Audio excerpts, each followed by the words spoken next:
la situación geopolítica, la situación de crisis en Siria, un tema que flagela a la comunidad internacional de hoy día, un tema que preocupa a la comunidad internacional de hoy día y que entendemos que es importante tener una mirada comprensiva a lo que está pasando en esa zona del Medio Oriente. Tenemos la conferencia en esta ocasión del doctor Aymeric Choprade, especialista francés en geopolítica, y quien ha titulado la conferencia ¿Puede Siria conducir al Medio Oriente al caos? Antes de dar lectura a la hoja de vida del doctor Choprade, evidentemente debo saludar la presencia siempre grata para nosotros del doctor Leonel Fernández, expresidente de la República Dominicana y presidente de la Fundación Global Democracia y Desarrollo. A la mesa de honor a todos ustedes, diplomáticos, intelectuales, políticos, funcionarios que nos acompañan, estudiantes que nos acompañan en esta sesión. El doctor Aymeric Choprade es doctor en Ciencias Políticas de la Universidad de la Sorbona, París. Posee estudios en Derecho Internacional en la Universidad René Descartes y es diplomado del Instituto de Estudios Políticos de París, en Sciences Po. Profesor de Historia de las Ideas Políticas durante 6 años en la Universidad de Neuchâtel, en Suiza. De Geopolítica durante 4 años en la Universidad de París I, en la Sorbona, y responsable por 10 años de la Cátedra de Geopolítica de la Universidad de Guerra en París. Actualmente, el doctor Choprade es invitado en numerosas universidades en el mundo, en Rabat, en Pekín, en Moscú, en Zagreb, en Beirut.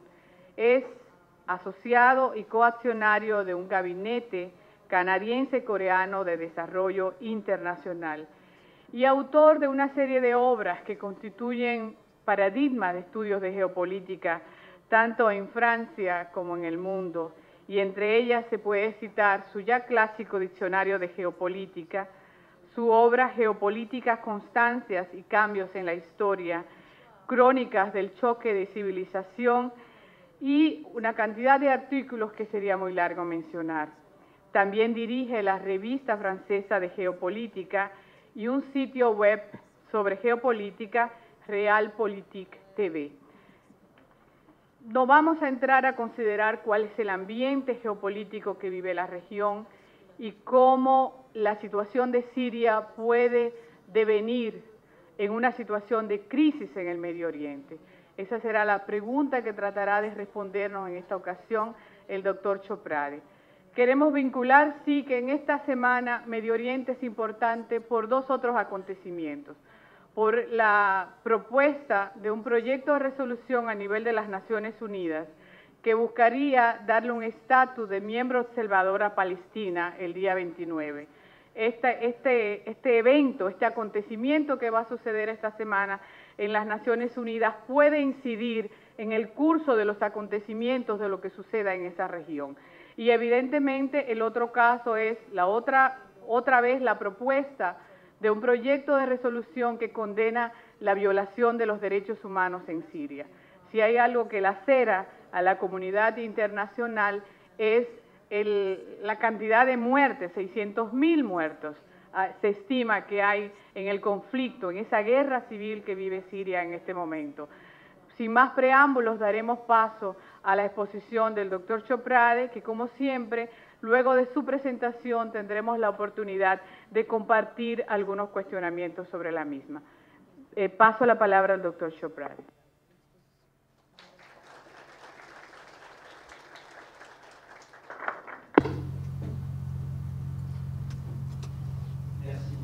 Gracias por esta presentación. Muchas gracias por esta presentación. Yo quisiera agradecer al expresidente Leonel de su presencia.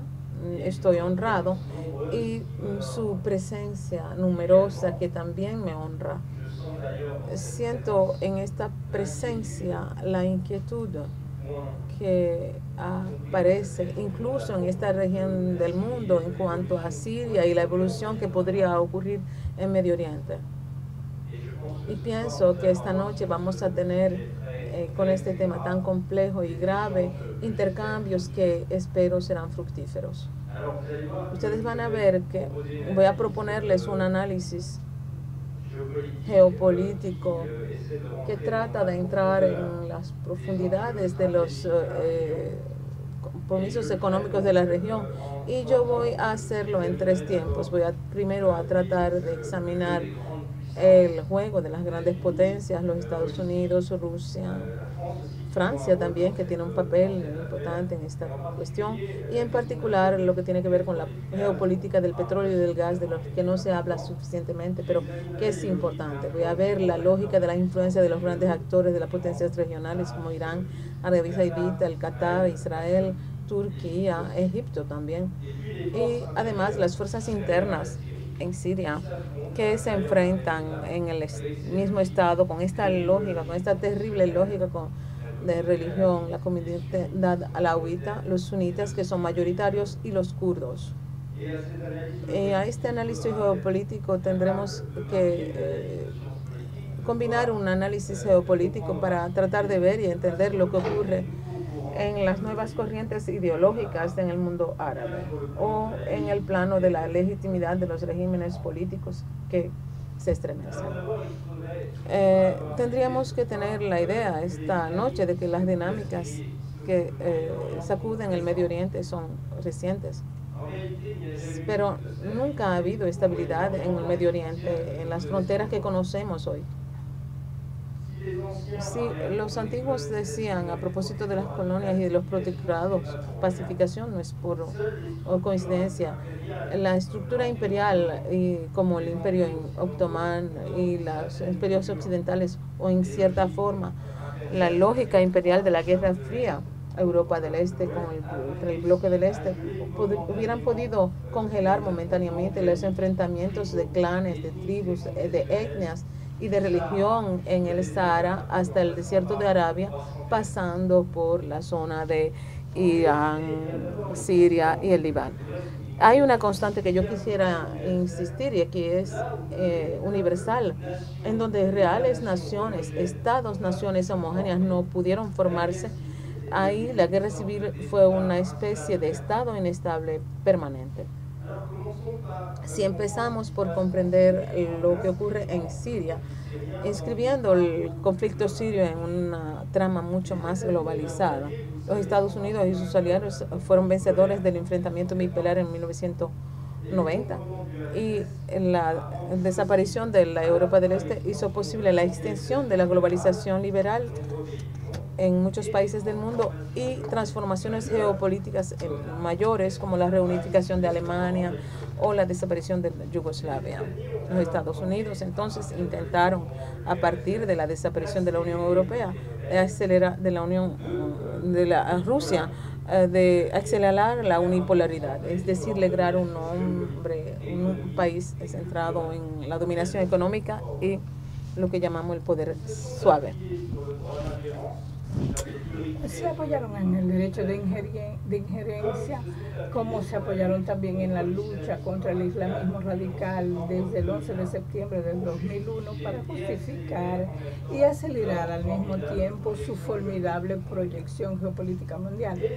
Pero los Estados Unidos han enfrentado paralelamente a su tentativa de unipolaridad una lógica contradictoria a la cual asistimos desde 1890, que es la multipolaridad. Esta lógica de multipolaridad ha sido el efecto boomerang de la expansión capitalista del capital americano después de la caída de la URSS.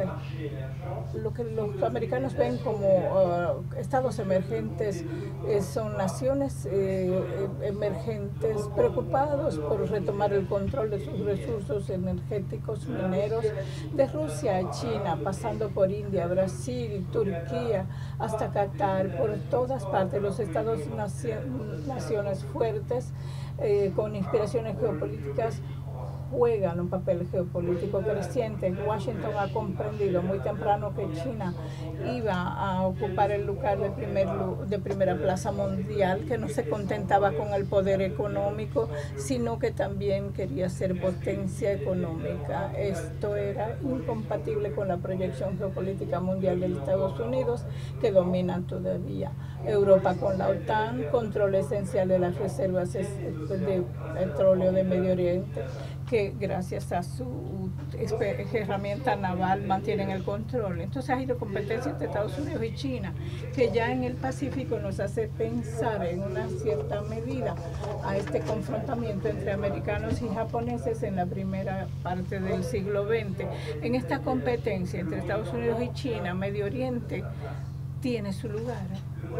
El Medio Oriente representa hoy el 48.1% según el reporte de British Petroleum, el 48.1% de las reservas encontradas de petróleo que están en Medio Oriente, 74% en el 81, en el 91, era casi la reserva de la mitad de las reservas de petróleo del mundo. Para los Estados Unidos, controlar Medio Oriente es controlar la dependencia de Asia y en particular la dependencia de China. La IEA, la Agencia Internacional de Energía, en su último reporte predecía, en efecto, que China absorberá el 90% de las exportaciones de petróleo que provienen de Medio Oriente para el 2035 más o menos. Paralelamente, la Agencia Internacional de la Energía nos anunciaba desde inicio de noviembre la producción de petróleo bruto de los Estados Unidos va a pasar en el 2020 la producción de Oriente. Estos Estados Unidos que hoy todavía importan el 20% de su necesidad de petróleo van a tornarse autosuficientes para el 2035. Si los Estados Unidos retoman el lugar de primer productor, vamos a volver a la situación de inicio del siglo XX. En esa época Estados Unidos asumía el 80% de la producción mundial, pero entre 45 hasta hoy los americanos han enfrentado uno de los grandes problemas, que era el nacionalismo petrolero, que de Medio Oriente a la América Latina no cesaban de tratar de debilitar la producción. Y esto, lo que pasa exactamente es lo que escribía hace cerca de 10 años. Ya no soy tan joven. Al momento de la Primera Guerra de Irak, Estados Unidos no ejercía control en el Medio Oriente por su propio aprovisionamiento, porque se aprovisionaban cada vez menos en Medio Oriente. Ellos buscarían a controlar el Medio Oriente para controlar la dependencia de sus principales competidores europeos y asiáticos. Si los americanos controlan todavía Medio Oriente por los próximos 20 años, significa que tendrán una presión petrolera estratégica en el mundo, y que los productores como Rusia, Venezuela, que es el primer productor antes de va delante de Arabia Saudita, y Venezuela, que pasaba desapercibida, ahora muchas reservas en el Brasil también, que tendrá con un papel muy importante. Si volvemos al Medio Oriente, recordemos algunos hechos esenciales. Destruyendo el régimen de Saddam Hussein, los americanos enfrentaban dos lógicas que combatían desde hace mucho tiempo. Primero, el nacionalismo petrolero, ahora se enfrentan al nacionalismo petrolero de Irán. Y segundo, mataron dentro de luego otro riesgo que combatían, que es el riesgo de la salida del petrodólar. El hecho de aceptar, de hacerse pagar su petróleo en euro o en otra moneda que es diferente al dólar, es lo que Saddam Hussein había anunciado en 2002 y que los iraníes hacen hoy en parte. Esto explica enormemente por qué los americanos imponen un embargo a los hidrocarburos en Irán. La relación entre petróleo y dólar es una de las componentes esenciales de la potencia del dólar. Esto justifica que los países dispongan de reservas en dólares considerables para pagar su petróleo y entonces que el dólar sea una moneda de reserva principal. Entonces, esta relación petróleo-dólar es lo que permite a los Estados Unidos financiar su formidable déficit presupuestario y permitirse una deuda federal de más de 15 millardos de dólares. Hoy todos hablan de deuda, de crisis europeas, pero los Estados Unidos están, en cuanto al endeudamiento federal de los estados, de los hogares, en una situación aún peor que la de los europeos. Pero, a diferencia de los europeos, tienen un escudo que se llama dólar y podemos pensar que utilizaron el talón de Aquiles griego de los europeos para debilitar la Unión Europea y debilitar el euro. Imaginemos que la crisis de Grecia no hubiese presentado y antes de su crisis los bancos centrales de los países emergentes hubiesen continuado a acumular euro y a disminuir sus reservas en dólares. Entonces entendemos mejor por qué Grecia fue aconsejado por Goldman Sachs y JP Morgan, imponiendo un embargo drástico a Irán, que representa un nuevo punto del informe de BP, que representa 15% de las reservas de gas en segundo lugar después de Rusia. Los americanos intentan de romper uno de los últimos países que quiere controlar su sistema de producción petrolero y de gas. Entonces, ¿cuál es la relación con Siria? Se habla poco, pero Siria tiene un papel estratégico en la lógica petrolera y de gas del Medio Oriente. En el 2009 y 2010, poco antes de que ocurra la guerra, Siria hizo elección que no gustaron al occidente. ¿Cuáles son los datos del problema? Desde el final de la Guerra Fría, los Estados Unidos tratan de romper la dependencia de la Unión Europea del gas y del petróleo ruso. Para esto, los Estados Unidos favorecieron, en el caso de esta gran competencia de los oleoductos y de los gasoductos, favorecieron los oleoductos y los gasoductos que se alimentan de las reservas de Asia Central y del Cáucaso, pero que evitando atravesar los espacios de influencia rusa. Los Estados Unidos, apoyándose en sus aliados europeos, pudieron favorecer enormemente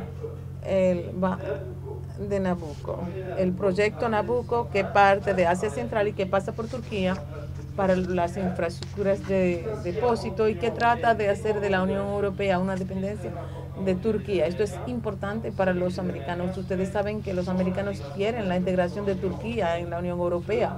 Esto para evitar una Europa potente. Nabucco fue lanzado para competir con dos proyectos rusos que funcionan y que funcionan demasiado bien desde el punto de vista de los americanos. Nord Stream, que reúne Rusia a Alemania sin pasar por Ucrania y Bielorrusia, y South Stream, que une Rusia, Europa del Sur, Italia, Grecia, Europa Central, Austria y Hungría.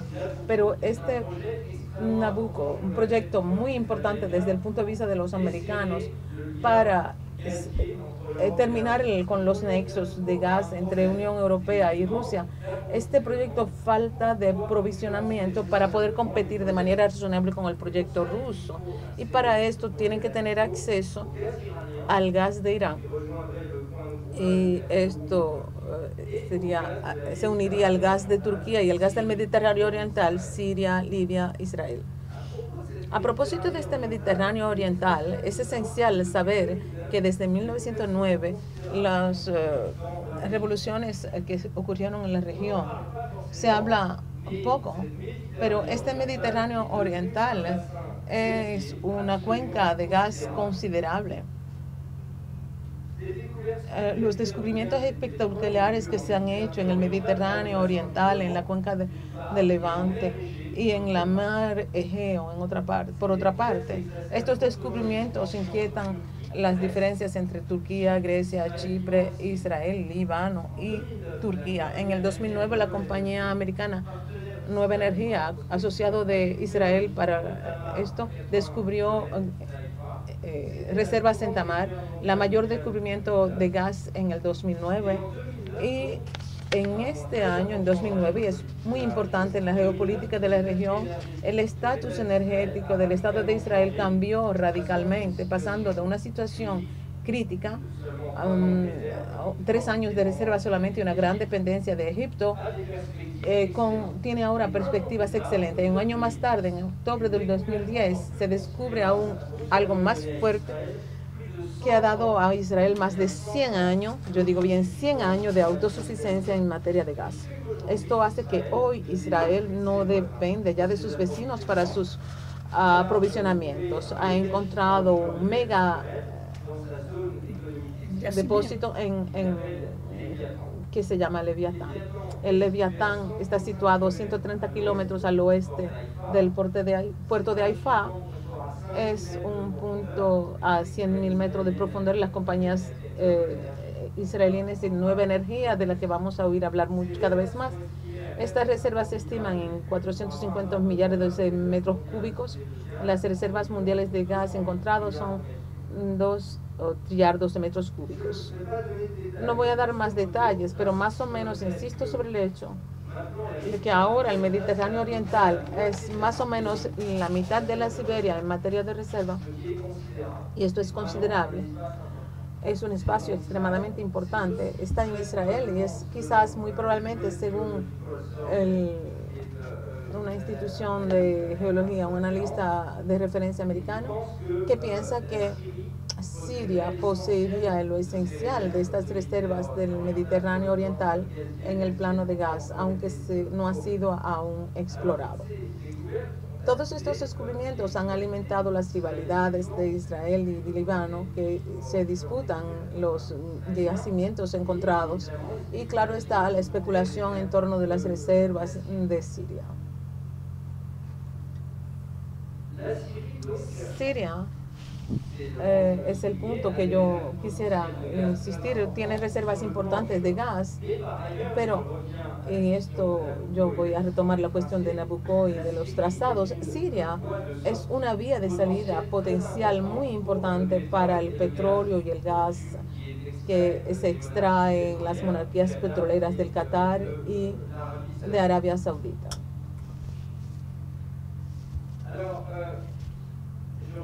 Yo retomaré el tema sobre la cuestión petrolera y de gas. No voy a tardarme mucho en este punto, pero conservemos en la cabeza que la crisis va a acentuarse. Veremos que es esencialmente de un lado los turcos occidentales y las monarquías del Golfo que tienen reservas petroleras y gaseosas, y Irán que no comparten estos proyectos.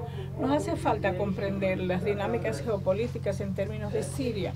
Siria es entonces tiene un poco más de 2 millones de habitantes. El 80% de esos millones son árabes sunitas, y ustedes saben que los sunitas son la mayoría. 85% de los musulmanes en el mundo. Los otros son, y el 80% es sunita, 10% salawita, que es la minoría que integra lo esencial del régimen actual, que es una forma de islam relacionado con el chiismo, y es como en el reino de Bahrein en el sur del Líbano. Ahí hay también un 10% más o menos de cristianos. Bashar al-Assad tiene de su lado 10 millones de alawitas y decididos a batirse por su sobrevivencia. Y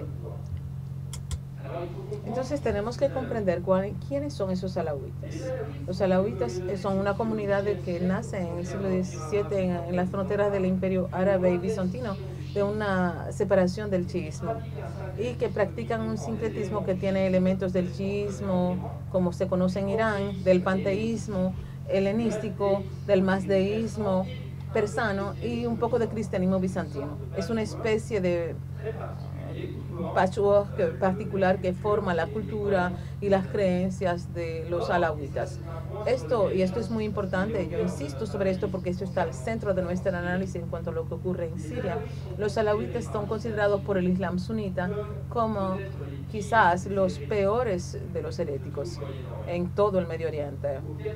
En el siglo XIV, el jurisconsulto sarafita Ibn Taymiyya, ancestro del wahabismo actual, que es la referencia de peso, es el más citado por todos los salafistas islamistas radicales del mundo. El jurisconsulto Ibn Taymiyya emitió una fatwa pidiendo explícitamente la persecución sistemática y el genocidio de los alawitas.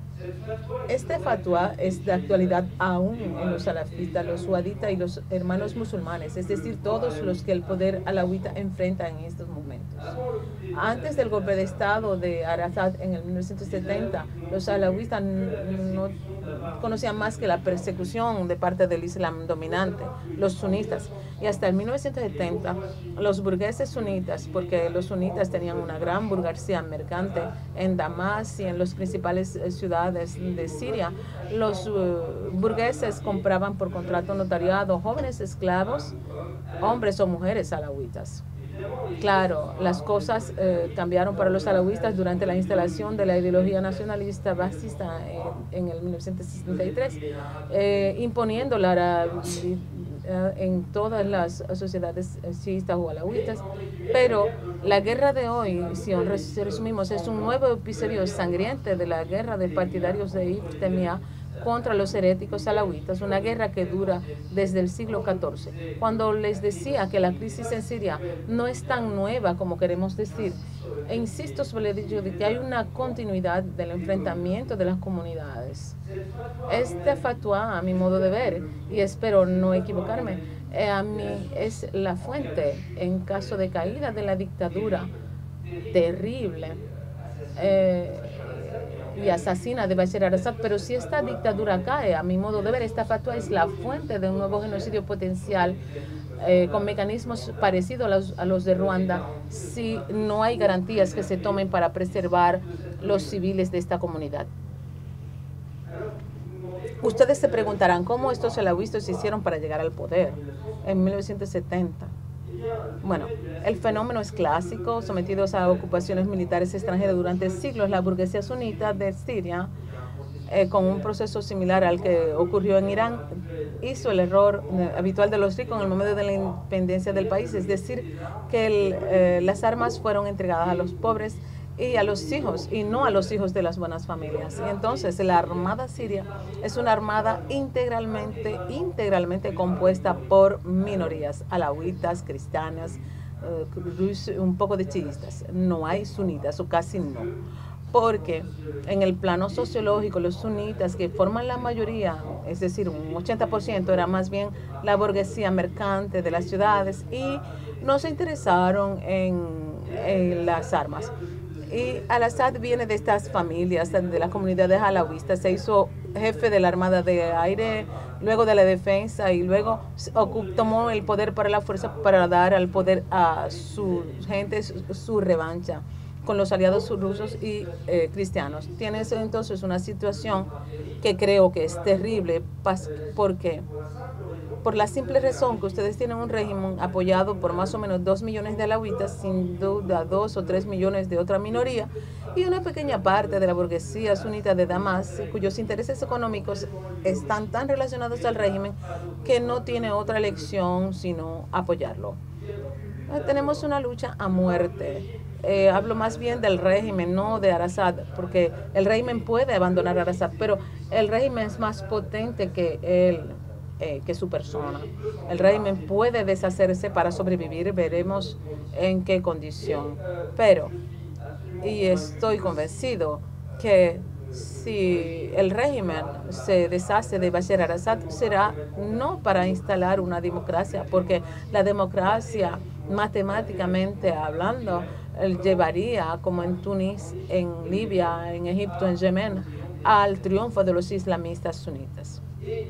Y los cristianos de Siria vieron lo que ocurrió para los cristianos de Irak después de la caída de Saddam Hussein, y ven lo que ocurre en Egipto para los kurdos luego de la victoria de los islamistas. Los drusos saben también que son como los alawitas, considerados como heréticos, que hay que destruir por los combatantes salafistas y los hermanos musulmanes sunitas. Entonces, frente al la inocencia de los europeos que piensan que la democracia va a funcionar por todas partes. Desgraciadamente eso no es así. En Occidente tenemos una cultura democrática, pero hablamos de un mundo que no tiene una cultura democrática. Lo repito, el error consiste en pensar que el país entró en guerra civil en el 2011. Ya lo estaba en el 1980, cuando un comando de hermanos musulmanes entró en la escuela de cadetes y puso los sunitas, los oficiales sunitas y los alawitas y masacró 80 alawitas aplicando la fatwa tamiyya. Los hermanos musulmanes pagaron muy caro esta masacre en 1982, ya que el tío del actual presidente arrasó totalmente a Hama, lo que hizo probablemente 20.000 muertos. Las violencias intercomunitarias no han cesado en realidad y eso no interesaba al Occidente porque no había ninguna agenda petrolera en lo que concernía a Siria, ni ninguna agenda contra Irán. Entonces decimos que el régimen es brutal, pero es absolutamente y evidentemente brutal, de una brutalidad increíble, pero el problema es que Siria jamás ha conocido otra cosa, sino una gran brutalidad, porque no pasó de las ocupaciones otomanas a afrontarse en el 43, 44 a los otros regímenes que no eran tiernos, y en el 45 a los consejeros técnicos del régimen, a los alawitas, y luego aconsejaron la KGB, que fueron también consejeros a su vez. Es decir, que es difícil esperar algo en materia de derechos del hombre de parte de un régimen que ha conocido sucesivamente los consejeros nazis, las colgaduras otomanas, los consejeros rusos. Y a mi juicio no se puede esperar nada de los islamitas que quieren recuperar el poder y hacer un verdadero genocidio de los alawitas. Si esperemos algo de Arabia Saudita, que no podemos esperar nada de Arabia Saudita, que los asesora en materia de derechos del hombre, como lo tuvimos a propósito de Irak, Libia. Una vez más el maniqueísmo occidental en el plano mediático, la máquina fabricó los buenos y los malos, sobre todo en función de los términos occidentales. Una vez más la maquinaria está en marcha. La fuente de los medios occidentales y del Observatorio de los Derechos del Hombre, la ODH, que da el número de muertos, heridos. ¿Y qué es la OSDH? Es una ONG humanitaria. La realidad es que fue creada por los hermanos musulmanes, que es dirigida por militantes islamistas, y su fundador fue condenado por violencia radical, que tiene sus bases en Londres, bajo la protección de los servicios británicos y con los fondos de Qatar y Arabia Saudita. Nuestro objetivo de referencia hacen lo mejor que pueden. Por otra parte, la referencia política es el Consejo Nacional Sirio, creado en el 2011 en Estambul bajo el modelo de la CNT de Libia y por iniciativa del Partido Islamista Turco, la AKP, financiada por Qatar, infiltrada por los servicios franceses, la CNS. Se colocó en la conferencia inicial en el 2012 por Washington. Estados Unidos han considerado después de meses que no eran muy representativos y suscitaron en su lugar la coalición de fuerzas de la oposición y la revolución. La realidad es que Estados Unidos encontraba que Francia tenía mucha influencia y desplazaron al profesor Rallium de la Sorbona. Es muy parecido a lo que se produjo en Libia, donde poco a poco la influencia francesa sobre los... Si Francia tiene profesores de sociología para defender sus intereses en Medio Oriente, se expone a conflictos.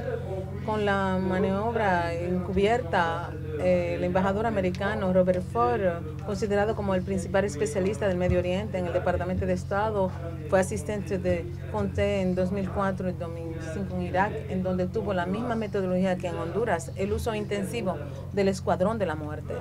Poco antes de los hechos en Siria, fue nombrado por Obama embajador en Damasco y tomó sus funciones a pesar de la oposición del Senado, que lo encontraba demasiado duro.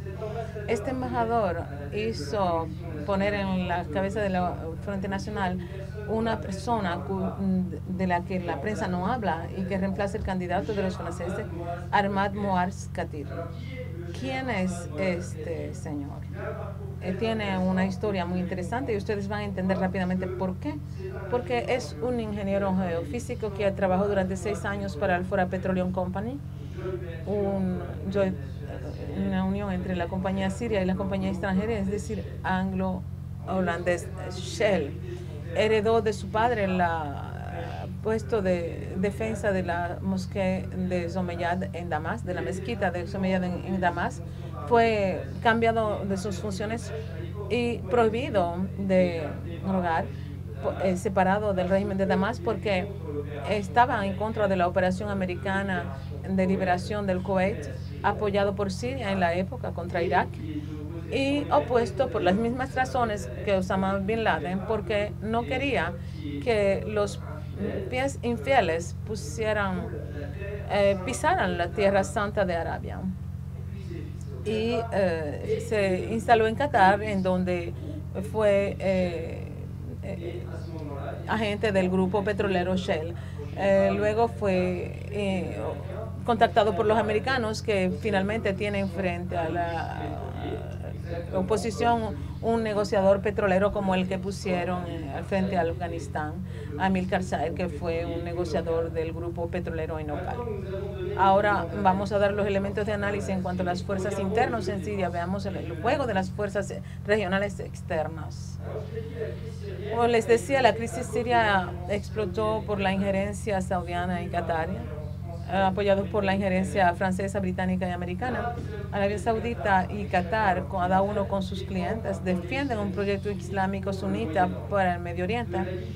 De Libia hasta Túnez y Egipto apoyaron el verano árabe y lo suscitaron quizás. Los hermanos musulmanes y los salafistas compitiendo entre sí para el establecimiento de una sociedad árabe islamista reunificado en un solo Estado islámico.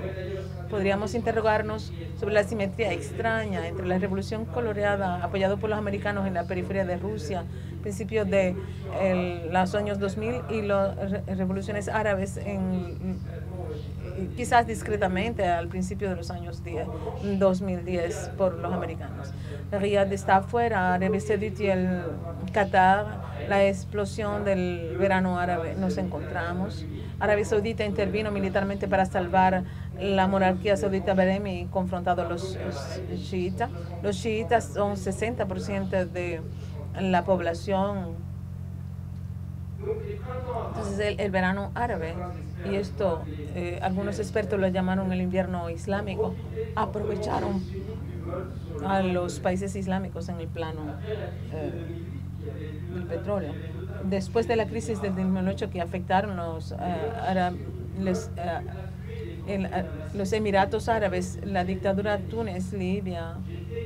Yo hace algunos meses estuve en Dubái y discutía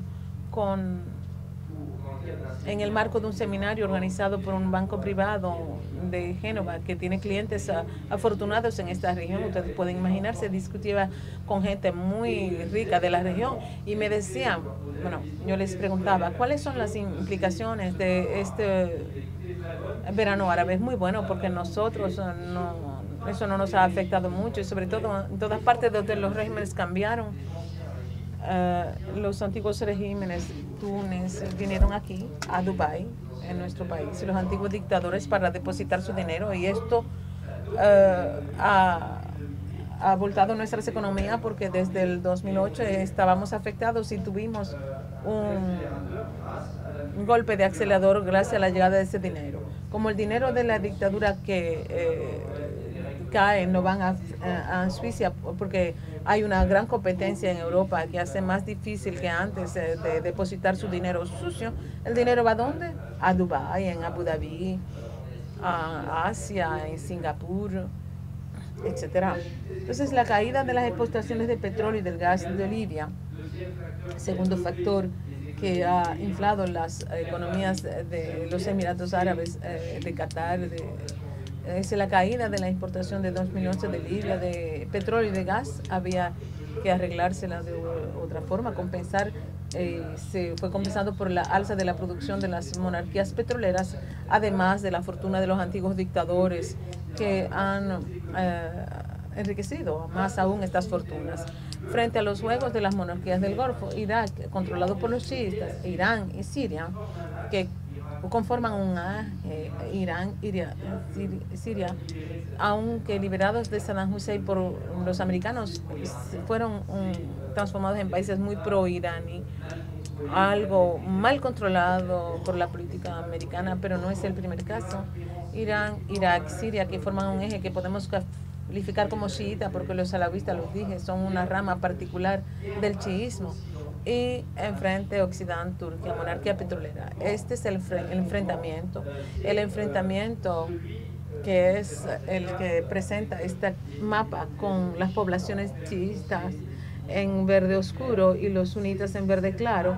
Este eje, el que está enfrentándose por una parte con el occidente, Turquía, del AKP islamista moderado, y las monarquías petroleras, Qatar, Arabia Saudita, su juego petrolero de gas y la defensa de los sunistas y de los hermanos musulmanes, y por otra parte Irán, Irak, Siria, que funcionan juntos y que no están dispuestos a dejar, con el apoyo de Rusia, claro está, el régimen alawita. En este complejo juego podemos preguntarnos qué ocurre con Israel. Paradojalmente es lo menos simple que podemos analizar. El error sería pensar que Israel favorece esa mano escondida. Israel efectivamente siempre tuvo como enemigo principal el nacionalismo árabe. Combatieron en la existencia de Israel, apoyaron a los palestinos para liberar su tierra, y el proyecto de un mundo árabe unificado, desarrollado, modernizado económicamente gracias a los recursos petroleros que avanzan hacia el arma nuclear con Irak, fue la pesadilla de Tel Aviv. Había que destruir el nacionalismo árabe, pero esto es muerto. El basismo iraquí murió también. Lo que queda del basismo sirio no es mucho. Además del sueño de la gran Siria alimentado por Damas, era contradictorio con el nacionalismo palestino. Es decir, que no era realmente un problema para Israel, el régimen sirio. El problema principal de Israel ahora son los hermanos musulmanes, que tienen éxito en todas partes. Empezaron a instalarse por el Hamas en Damas. Esta es la versión en competencia con la OLP, y esta división de los palestinos sigue siendo conforme a los intereses israelíes. Los hermanos musulmanes de cierta manera están en el poder en Turquía, mientras que la armada turca no era un aliado confiable de Israel. Vamos a perder baterías, pero eso no es cierto, porque vamos a llegar al final pronto. Entonces, la AKP constituye también un problema para los israelitas, problemas en Turquía, problemas con el Hamas, problemas ahora con Egipto, porque la ideología de los hermanos musulmanes no es forzosamente muy favorable a Israel. Ustedes lo han comprendido bien. Oficialmente están contra el Tratado de Paz del 1978, están en Jordania, y este Tratado de Paz desde el 1995 están ahora en Túnez, en Libia, están en mayoría en Siria si toman el poder. En breve, Israel ve una marea que sube de hermanos musulmanes que amenazan sus puertas, y estas gentes no son particularmente favorables al reconocimiento del derecho de Israel a vivir en paz. Entonces es cierto que la política americana de apoyo a los hermanos musulmanes no es unánime entre los israelitas, y los israelitas se sienten solos cada vez más desde este punto de vista. Esta política proislamita de Occidente, que podría forzar a Israel a buscar parientes más fieles, India o partidarios como China, Rusia y Pakistán incluso. Israel se encuentra en el Medio Oriente, cedería plaza a regiones autónomas homogéneas en el plano profesional como el Kurdistán o Irak. Se preparan nuevas alianzas para controlar el peligro. Israel será de nuevo próximo a Irán, a un Irán dominado por los chiitas, que le permitirá combatir el problema del Hezbollah libanés, un estado kurdo igualmente. No olvidemos en efecto que el problema principal que determina todo para los israelitas es el problema palestino. Entonces hoy, ¿hacia quién se vuelven los palestinos? Además, en particular, hacia Qatar, la visita histórica del emir de Qatar recientemente, ven hacia Arabia Saudita. Para los israelitas el problema es son cada vez menos los chiitas, sino las monarquías petroleras sunitas que apoyan el nacionalismo palestino y que apoyan los hermanos musulmanes y los salafistas por todas partes. Y como yo lo dije, un dato esencial es que Israel dispone de autosuficiencia en materia de gas, y que sobre el plano petrolero nada impide que el petróleo venga del Kurdistán de Irak o de Irán incluso. Entonces ustedes me dirán, ahí está la cuestión de lo nuclear iraní en todo esto. La respuesta, la perspectiva de lo nuclear iraní es una guerra suicida contra Irán, o un intento de un futuro Israel nuclear contra Palestina. Me parece que la respuesta está en la pregunta. Creo que Israel va a diferenciarse, simplemente porque los americanos están cada vez menos gobernados por anglosajones protestantes convencidos de la dimensión sagrada de Israel, cristianos sionistas, y que por razones identitarias, el cambio étnico de la población de los Estados Unidos, pienso que la sensibilidad de los Estados Unidos hacia Israel va a disminuir, y que la sensibilidad en cuanto a los asuntos palestinos y a otros aspectos va a aumentar. Y creo además que el mismo problema ocurre en Europa. No hay que perder de vista la importancia del cambio de población en Europa del Este. La islamización por una parte de la población, digámoslo claramente, va a contribuir a instalar gobiernos de izquierda o sociodemócratas que serán cada vez menos favorables a Israel y que serán cada vez más sensibles a minorías musulmanes que actúan. Un indicador de esta tendencia es que la mayor parte de la derecha europea, que tenían una historia antisemita, son pro-musulmanes y pro-palestinos. Tratemos de ver algunas perspectivas, aunque sea difícil predecir el futuro en el Medio Oriente. Primero, aunque frente a él tenga una mayoría de la población, pienso que el régimen de Siria puede durar mucho porque no está aislado. Está apoyado por Rusia, apoyado por Irán, apoyado por sus vecinos israelíes, los iraquíes. Entonces su cohesión interna es fuerte por las razones evocadas por mí en su momento. Se trata de una minoría que tiene el poder, una minoría, pero una fuerte minoría que lucha por su supervivencia. El tercero, el apoyo de Rusia es firme y no es tan clavado porque tienen el apoyo de Irán. La situación actual puede durar entonces. Desgraciadamente el conflicto puede empeorar. 37.000 muertos según la OSDH. En el 10 de noviembre de 2010, 400.000 refugiados en Irak, Jordania, 400.000 refugiados sirios.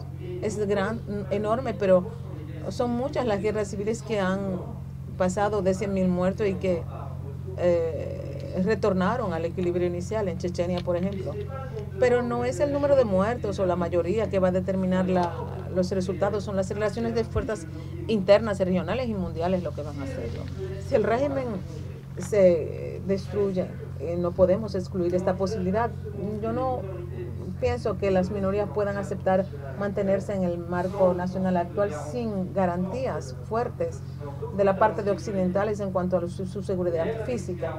E incluso con esas garantías no pienso que el marco Estado-Nación existente ahora será mantenido. Podemos imaginar entonces que Irán e Irak acogerían esas minorías o favorecerían con el apoyo de Rusia la formación de una especie de pequeño estado alauita, sobre todo con un espacio estratégico en el puerto de Tartus, en el puerto estratégico de Tartus, que es un puerto muy importante porque es el puerto, estoy buscando el mapa, es el puerto por donde las riquezas petroleras y de gas del Medio Oriente pueden ser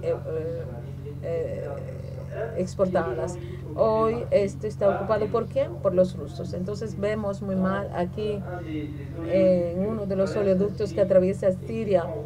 En rojo están los oleoductos cerrados.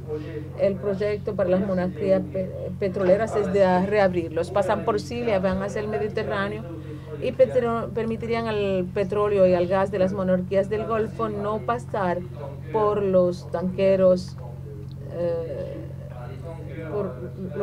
que pasan por el estrecho de Ormuz y que suben por el estrecho. Hay que economizar en el transporte, entonces podrían hacerlo por oleoductos y cargado por LNG, por tanqueros que vendrían al puerto de Tartus. Hoy son los rusos los que controlan este puerto.